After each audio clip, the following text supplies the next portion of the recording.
Biraz əvvəl çox maraqlı bir hadisə baş verdi.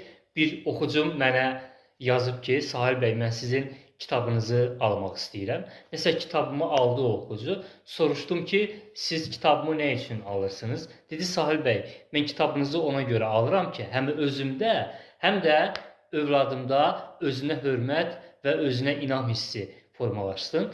Sual verdim ki, bu qənaət sizdə hardandır ki, mənim kitablarımı oxuyanda sizdə özünə hörmət və özünə inam hissi formalaşacaq, eyni zamanda övladınızda.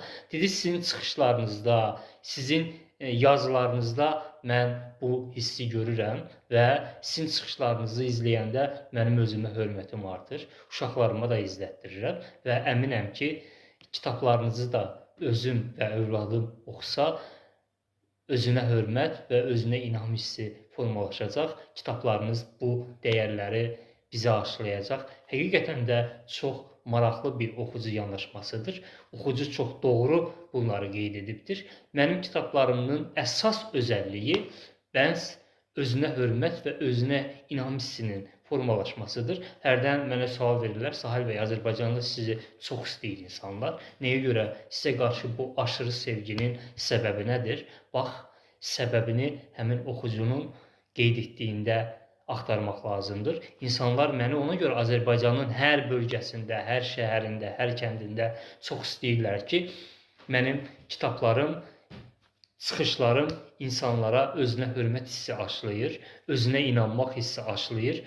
Bütün uğurların açarı özünə hörmət və özünə inam hissində gizlidir.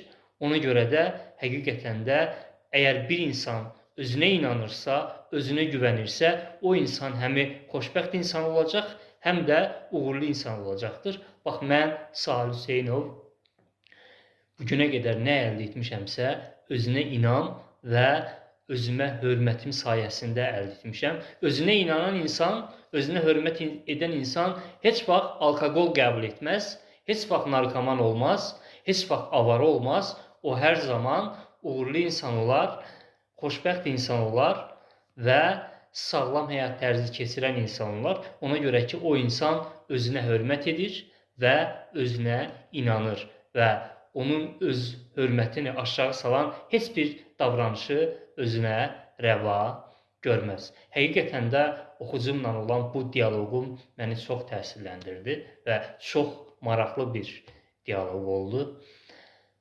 Çalışın, özünüzə hörmət edin, özünüzə inanın, o zaman uğur və xoşbəxtlik sizinlə olacaq. Sevgilər.